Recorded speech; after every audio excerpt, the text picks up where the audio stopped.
Di sebuah desa kecil yang dikelilingi sawah hijau, terdapat sebuah warung sederhana milik Pak Bejo. Warung mie ayamnya selalu ramai, berbeda dengan pedagang lain yang sepi pengunjung. Setiap sore, aroma mie ayam yang menggugah selera menyebar ke seluruh pelosok desa, menarik perhatian banyak orang. Pak Bejo adalah sosok yang dikenal ramah. Ia selalu menyapa pelanggannya dengan senyuman hangat dan kata-kata penuh kebaikan. Namun, di balik senyumnya, ada beban yang berat. Sebagai seorang ayah dari 3 anak, ia selalu merasa khawatir tentang masa depan keluarganya. Pendapatan dari warungnya seringkali tidak cukup untuk memenuhi kebutuhan sehari-hari. Suatu malam, saat warungnya tutup dan semua pelanggan telah pergi, Pak Bejo merenung. Ia melihat warung-warung lain di sekitarnya yang mulai tutup karena sepinya pelanggan. Dalam kondisi putus asa, ia teringat akan cerita yang didengar dari seorang tetua desa. Masyarakat desa sering berbicara tentang pesugihan, cara untuk mendapatkan kekayaan dengan cepat, namun dengan konsekuensi yang tidak bisa dianggap remeh. Jika kau ingin daganganmu laris, cobalah pesugihan. Semua akan berjalan lancar, tetapi ingat, ada harga yang harus dibayar, bisik tetua desa itu dalam ingatannya. Kata-kata itu terus bergaung di pikirannya. Apakah ia benar-benar siap untuk mengambil risiko tersebut? Keesokan harinya, Pak Bejo memutuskan untuk menemui dukun yang dikenal memiliki kekuatan mistis. Dukun itu tinggal di pinggir hutan, tempat yang dianggap angker oleh penduduk desa. Setibanya di sana, Pak Bejo merasakan aura yang menakutkan. Namun, keinginannya untuk sukses lebih besar daripada rasa takutnya. Selamat datang, Pak Bejo. Aku sudah menunggu kedatanganmu, kata dukun itu dengan suara serak, matanya menatap tajam seolah bisa melihat ke dalam jiwa Pak Bejo. Kau ingin sukses, bukan? Semua ini ada harganya. Pak Bejo mengangguk, berusaha menyembunyikan kegugupannya. Dukun itu menjelaskan ritual yang harus dilakukan. Dengan berbagai bahan yang diambil dari alam, mereka melakukan sebuah upacara di malam hari, di bawah sinar bulan purnama. Dalam suasana mistis itu, Pak Bejo dituntun untuk berdoa dan memohon kepada kekuatan gaib agar dagangannya laris. Setelah ritual selesai, Pak Bejo merasa ada perubahan. Hari-hari berikutnya, warungnya mulai dipenuhi pelanggan. Tak hanya penduduk desa, bahkan orang dari desa sebelah pun datang untuk mencicipi mie ayamnya. Pelanggan mengaku bahwa mie ayamnya terasa lebih enak, lebih lezat dari sebelumnya. Mereka ketagihan dan selalu ingin kembali. Namun, seiring dengan kesuksesan itu, hal-hal aneh mulai terjadi. Pelanggan mulai melaporkan kejadian-kejadian yang tidak biasa setelah mengunjungi warungnya. Ada yang merasa mendengar bisikan aneh saat makan, sementara yang lain merasa seolah ada yang mengawasi mereka. Pak Bejo berusaha menepis pikiran-pikiran itu, menganggapnya sebagai imajinasi belaka. Suatu malam, saat sedang membersihkan warung, Apip, anak sulungnya, menemukan sebuah benda aneh di dalam dapur. Sebuah boneka jerami kecil dengan jarum menancap di dalamnya. Rasa takut menyelimuti Apip. Ia menggenggam benda itu erat-erat, merasa ada yang tidak beres. Ketika ia menunjukkan kepada ayahnya, Pak Bejo hanya tersenyum, berusaha menenangkan hati anaknya. Itu hanya mainan, Apip. Jangan terlalu pikirkan, kata Pak Bejo, padahal di dalam hatinya, ia pun merasa gelisah. Ketenaran Pak Bejo semakin melambung, tetapi bayang-bayang kegelapan mulai menghantuinya. Di balik kesuksesan yang diraih, muncul perasaan tidak nyaman. Suatu ketika, saat ia menyiapkan mie ayam, ia mendengar suara halus berbisik, "Kau harus membayar." Suara itu membuatnya terkejut, tetapi saat ia menoleh, tidak ada siapa-siapa di sekitar. Setelah kesuksesan yang diraih Pak Bejo, suasana di warungnya semakin ramai. Setiap hari, ratusan pelanggan datang untuk mencicipi mie ayam yang kini terkenal di seluruh desa. Tetapi, di balik hiruk-pikuk dan kegembiraan itu, kecurigaan mulai menggelayuti pikiran beberapa warga desa. Mereka mulai bertanya-tanya tentang bagaimana Pak Bejo bisa mendapatkan keberuntungan yang begitu besar dalam waktu singkat. Beberapa pedagang lain yang merasa terancam mulai mengumpulkan informasi. Mereka mengamati warung Pak Bejo dari jarak jauh, mencatat setiap keanehan yang terjadi. Satu hal yang paling mencolok adalah bagaimana mie ayamnya selalu menjadi pilihan utama, sementara warung-warung lain sepi pengunjung. Rasa penasaran mereka pun memuncak, dan mereka bertekad untuk mencari tahu rahasia di balik kesuksesan Pak Bejo. Di rumah, Apip, anak sulung Pak Bejo, merasakan ada sesuatu yang tidak beres. Ia sering mendengar bisikan-bisikan aneh saat malam tiba, dan mimpi buruk yang menghantuinya tidak kunjung reda. Suatu malam, ketika ia sedang membantu ayahnya membersihkan gudang warung, Apip menemukan sesuatu yang sangat mencurigakan. Di sudut gelap gudang, ada sebuah boneka jerami kecil yang tergeletak di atas rak. Boneka itu tampak kotor dan sudah usang, tetapi yang membuat Apip merinding adalah jarum yang menancap di dalamnya. Hati Apip berdegup kencang. Ia ingat cerita-cerita yang sering didengarnya dari teman-teman di sekolah tentang boneka Fudo yang digunakan untuk memanggil roh atau mengirimkan kutukan. Dengan tangan bergetar, ia mengangkat boneka itu dan berlari menemui ayahnya. "Ayah, lihat apa yang aku temukan," teriak Apip, menunjukkan boneka jerami itu. Pak Bejo terkejut, wajahnya seketika memucat. "Dari mana kau menemukan ini?" tanyanya dengan nada cemas. "Di gudang, ayah. Apa ini berbahaya?" Apip bertanya, matanya lebar penuh ketakutan. Pak Bejo mencoba tersenyum, berusaha menenangkan hati anaknya. "Itu hanya mainan, Apip. Jangan terlalu takut, kita akan membuangnya saja." Meskipun Pak Bejo berusaha terlihat tenang, ia merasakan getaran aneh di dalam hatinya. Keberhasilan yang diraihnya mulai terasa seperti beban, dan penemuan boneka itu semakin memperkuat kecurigaannya. Namun, ia berusaha untuk tidak membiarkan ketakutan itu mengganggu bisnisnya. Hari-hari berlalu, dan pelanggan terus berdatangan ke warung Pak Bejo. Namun, di antara keramaian itu, beberapa pelanggan mulai melaporkan pengalaman aneh setelah menikmati mie ayamnya. Mereka mengaku merasa ada yang mengawasi mereka, dan beberapa dari mereka bahkan mengalami mimpi buruk setelah makan di warung itu. Kecurigaan masyarakat semakin menguat, dan gosip mulai menyebar. Suatu hari, seorang pelanggan bernama Bu Siti, yang merupakan tetangga dekat Pak Bejo, datang ke warung membawa cerita aneh. "Pak Bejo, saya menemukan koin kuno di dalam mie ayam saya. Apa ini bagian dari bumbu rahasia yang kau gunakan?" tanyanya sambil tertawa, tetapi ada nada cemas di suaranya. Pak Bejo terpaksa tersenyum, meskipun hatinya bergetar. "Ah, itu mungkin hanya kebetulan, Bu Siti. Mie ayam kami memang spesial," jawabnya, tetapi dalam hati ia tahu bahwa ini bukanlah kebetulan. Kecurigaan masyarakat semakin meningkat. Beberapa dari mereka mulai menginvestigasi lebih dalam, mencoba menemukan jawaban untuk pertanyaan yang beredar. Mereka mulai berbicara tentang kemungkinan adanya praktik mistis di balik kesuksesan Pak Bejo. Di luar warung, Apip terus merasakan ketidaknyamanan. Ia tidak bisa mengabaikan boneka jerami itu dan apa yang mungkin diwakilinya. Suatu malam, saat ia berbaring di tempat tidurnya, ia bermimpi melihat sosok gelap yang berbisik kepadanya, "Keluarga ini akan membayar harganya." Mimpi itu membuatnya terbangun dengan keringat dingin.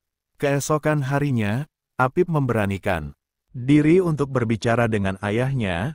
"Ayah, aku merasa ada yang tidak beres.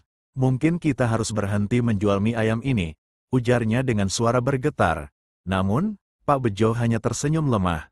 "Apip, jangan berpikir yang aneh-aneh. Kita harus berjuang untuk mempertahankan apa yang telah kita capai. Semuanya akan baik-baik saja." Setelah penemuan boneka jerami yang penuh misteri, suasana di rumah Pak Bejo semakin tegang. Di satu sisi, pelanggan terus berdatangan ke warungnya, berharap untuk menikmati mie ayam yang kini dianggap sebagai makanan ajaib. Namun, di sisi lain, ketidaknyamanan yang dirasakan oleh keluarga Pak Bejo semakin mendalam. Apip, yang terus dihantui oleh mimpi buruk dan perasaan aneh, merasa ada sesuatu yang tidak beres di dalam rumah mereka. Suatu malam, saat semua orang tertidur, ia terbangun mendengar suara berbisik. Suara itu datang dari arah dapur. Dengan rasa takut yang menggerogoti hatinya, Apip melangkah pelan menuju dapur. Ketika ia sampai, ia melihat sesuatu yang mengejutkan. Ayahnya, Pak Bejo, berdiri sendirian di depan kompor, matanya kosong dan wajahnya pucat. Suasana di sekitar dapur terasa dingin dan mencekam. "Ayah, apa yang kau lakukan?" Apip berbisik, suaranya bergetar. Pak Bejo terkejut mendengar suara anaknya. "Oh, Apip, aku hanya memikirkan resep baru," jawabnya, berusaha tersenyum meski terlihat jelas bahwa ia berbohong. Apip merasakan ada yang tidak beres. "Ayah, aku merasa kita harus berhenti menjual mie ayam ini. Ada sesuatu yang aneh," katanya, mencoba mengungkapkan kekhawatirannya. "Jangan bicara seperti itu, Apip. Kita sudah berjuang untuk ini. Kita tidak bisa menyerah sekarang," jawab Pak Bejo dengan tegas, meskipun hatinya bergetar. Keesokan harinya, pelanggan mulai melaporkan lebih banyak kejadian aneh. Beberapa orang mengatakan bahwa mereka merasa terikat oleh sesuatu yang tidak terlihat saat menikmati mie ayam. Ada yang sampai mengalami penglihatan aneh, melihat sosok-sosok bayangan yang bersembunyi di sudut-sudut warung. Sementara itu, di luar warung, beberapa pedagang mulai berkolaborasi untuk menyelidiki lebih lanjut. Mereka berusaha mencari tahu tentang ritual pesugihan yang dilakukan Pak Bejo. Dalam diskusi mereka, ada yang menyebutkan nama dukun yang membantu Pak Bejo. "Kita perlu mencari tahu apa yang sebenarnya terjadi di balik semua ini," kata salah satu pedagang, menegaskan pentingnya mendapatkan jawaban. Di rumah, Apip semakin merasa tertekan. Ia mulai mencari informasi tentang boneka jerami yang ditemukannya. Di perpustakaan desa, ia menemukan buku tua yang menjelaskan tentang praktik fudo dan pesugihan. "Boneka ini bisa digunakan untuk mengendalikan atau memanggil roh jahat," baca Apip dengan suara bergetar. Rasa takut menyelimuti dirinya saat ia menyadari bahwa mungkin ada sesuatu yang lebih besar dari sekadar keberuntungan yang menimpa keluarganya. Suatu malam, saat Pak Bejo sedang menyiapkan mie ayam, Apip memberanikan diri untuk berbicara lagi. "Ayah, aku tidak bisa terus seperti ini. Apa yang kau lakukan untuk mendapatkan semua ini? Aku takut ada yang akan terjadi pada kita," katanya, air mata mengalir di pipinya. Pak Bejo terdiam sejenak, wajahnya tampak lelah dan putus asa. "Apip, aku hanya ingin memberikan yang terbaik untuk keluarga kita. Aku tidak tahu bagaimana caranya menjelaskan semua ini," ujarnya, suaranya bergetar. Namun, saat mereka berbicara, tiba-tiba lampu di rumah mereka berkedip-kedip. Suara gemuruh terdengar dari luar, seolah ada badai yang mendekat. "Apa itu?" Apip berteriak, ketakutan. Pak Bejo mencoba menenangkan anaknya. "Hanya badai, Apip. Kita tidak perlu khawatir." Namun, saat ia mengucapkan kata-kata itu, sosok gelap melintas di luar jendela, membuatnya terloncat mundur. Keesokan harinya, saat warung dibuka, suasana terasa berbeda. Pelanggan yang datang terlihat lebih tegang dan cemas. Beberapa dari mereka bahkan tampak pucat, seolah baru saja mengalami sesuatu yang menakutkan. Di tengah keramaian, Bu Siti, pelanggan setia, datang dengan wajah ketakutan. "Pak Bejo, saya tidak bisa makan mie ayam lagi. Saya merasa ada yang mengawasi. Saya," katanya dengan suara bergetar. Setelah serangkaian kejadian aneh dan ketegangan yang terus meningkat, keadaan di warung Pak Bejo semakin tidak terkendali. Pelanggan yang datang mulai berkurang, dan rumor tentang pesugihan yang dilakukannya semakin menyebar di kalangan masyarakat. Meskipun demikian, Pak Bejo tetap berusaha mempertahankan bisnisnya, berpegang pada keyakinan bahwa semua ini hanya masalah waktu dan bahwa kesuksesannya akan kembali. Namun, malam itu, saat hujan deras mengguyur desa, sebuah peristiwa tragis terjadi. Apip, yang tidak bisa tidur karena rasa khawatir yang terus menggerogoti hatinya, terbangun mendengar suara teriakan dari luar. Ia segera berlari ke arah suara itu, dan saat ia membuka pintu, ia melihat ibunya terjatuh di halaman, tidak sadarkan diri. "Bu, Ibu!" teriak Apip, berlari menuju ibunya. Pak Bejo keluar dari dalam rumah dengan wajah pucat. Melihat keadaan istrinya, ia merasa panik. "Apa yang terjadi? Kenapa ibu bisa jatuh?" Tanyanya, berusaha menahan ketakutan yang menggerogoti hatinya. Apip berusaha membangunkan ibunya, tetapi tidak ada jawaban. Dalam keadaan panik, Pak Bejo berlari ke dalam rumah untuk mengambil telepon dan menghubungi dokter. Namun, saat ia kembali, sesuatu yang aneh terjadi. Ia melihat bayangan gelap melintas di dekatnya, dan suara berbisik kembali terdengar di telinganya, "Kau harus membayar." Ketika dokter akhirnya tiba, mereka berhasil membawa Ibu Apip ke rumah sakit. Pak Bejo dan Apip merasa hampa, tak tahu harus berbuat apa. Rasa bersalah mulai menghantui Pak Bejo. Ia teringat kembali pada ritual pesugihan yang dilakukannya, dan ia mulai bertanya-tanya apakah semua ini adalah akibat dari perbuatannya. Setelah beberapa hari di rumah sakit, Ibu Apip akhirnya sadar, tetapi kondisinya masih lemah. Dalam suasana penuh ketegangan, Apip memutuskan untuk berbicara dengan ayahnya. "Ayah, kita tidak bisa terus seperti ini. Mungkin semua yang terjadi adalah akibat dari pesugihan yang ayah lakukan," katanya, suaranya bergetar. Pak Bejo merasa terpojok. Ia ingin meyakinkan Apip bahwa semua itu tidak ada hubungannya dengan pesugihan, tetapi di dalam hati, ia tahu ada kebenaran dalam kata-kata anaknya.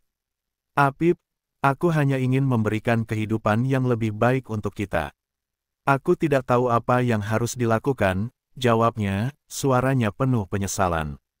Malam itu, saat Pak Bejo duduk sendirian di ruang tamu, ia merasakan beban yang sangat berat. Ia melihat kembali ke masa lalu, saat ia memutuskan untuk melakukan pesugihan. Keputusan itu terasa sepele saat itu, tetapi sekarang, ia menyadari bahwa ia telah mengundang kegelapan ke dalam hidupnya. Di saat-saat penuh refleksi, Pak Bejo teringat pada sosok dukun yang membantunya. Ia merasa harus mencari dukun itu untuk meminta nasihat dan mungkin melepaskan diri dari kutukan yang mengikutinya. Keesokan harinya, dengan penuh harapan dan ketakutan, ia pergi ke rumah dukun di pinggir hutan. Saat tiba, suasana di sekitar rumah dukun terasa mencekam. Pak Bejo mengetuk pintu, dan dukun itu segera membukanya. "Kau kembali, Pak Bejo. Apa yang kau cari?" tanya dukun itu, matanya tajam menatap Pak Bejo. "Aku ingin tahu bagaimana cara menghentikan semua ini. Istriku sakit, dan aku merasa semua ini adalah akibat dari pesugihan yang aku lakukan," jawab Pak Bejo dengan suara penuh ketakutan. Dukun itu mengangguk, wajahnya tidak menunjukkan ekspresi. "Setiap kesuksesan ada harganya. Jika kau ingin menghentikan semua ini, kau harus memberikan tumbal," katanya, menyiratkan bahwa ada konsekuensi yang harus dihadapi. Pak Bejo merasa terjepit. "Tapi, tumbal apa? Aku tidak bisa mengorbankan keluargaku," ujarnya, suara bergetar.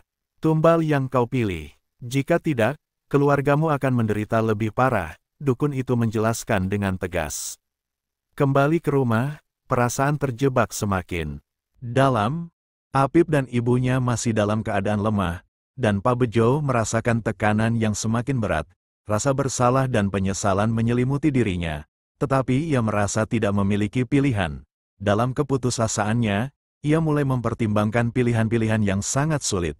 Di malam hari, saat hujan deras kembali mengguyur desa, Pak Bejo duduk di dekat tempat tidur ibunya, memegang tangan istrinya yang dingin. Air mata mengalir di pipinya.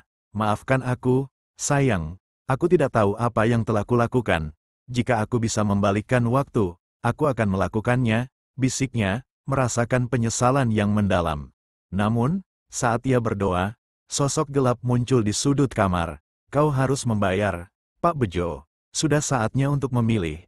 Suara itu berbisik, membuatnya terbangun dari lamunannya.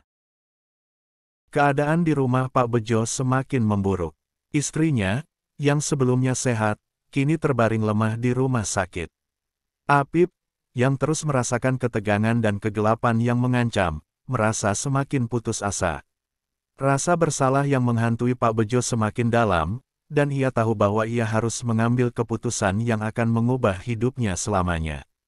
Malam itu, saat hujan deras mengguyur desa, Pak Bejo duduk sendirian di ruang tamu, memikirkan segala sesuatu yang telah terjadi. Dalam pikirannya, ia teringat pada dukun yang pernah membantunya. Kata-kata dukun itu terus bergaung di benaknya, jika kau ingin menghentikan semua ini, kau harus memberikan tumbal. Rasa putus asa mulai menguasai dirinya. Ia merasa terjebak dalam situasi yang tidak bisa ia kendalikan.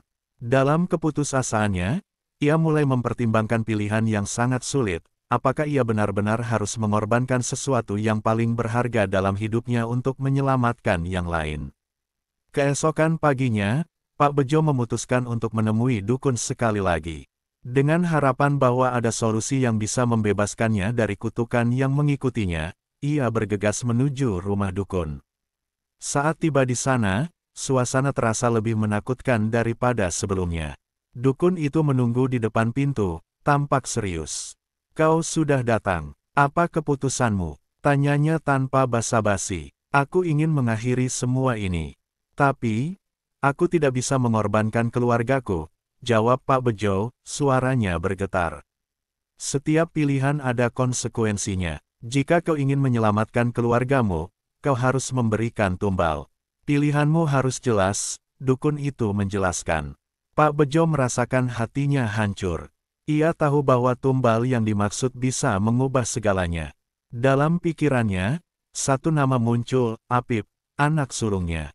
Ia mencintai anaknya lebih dari apapun, tetapi rasa takut akan kehilangan yang lebih besar mendorongnya untuk berpikir bahwa mungkin itu adalah satu-satunya solusi.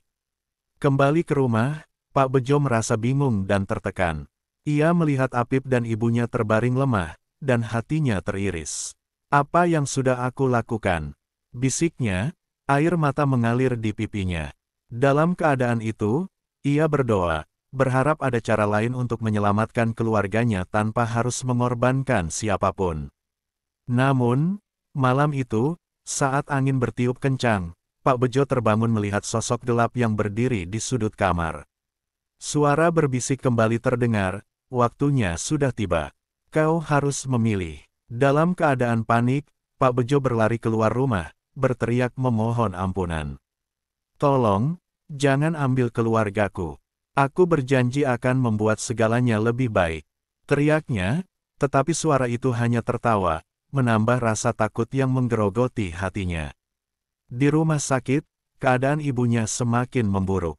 Dokter memberitahukan bahwa mereka telah melakukan yang terbaik, tetapi kondisi ibunya sangat kritis. Rasa putus asa kembali menghantui Pak Bejo. Ia berdoa dengan segenap hati, berharap untuk mendapatkan kesempatan kedua.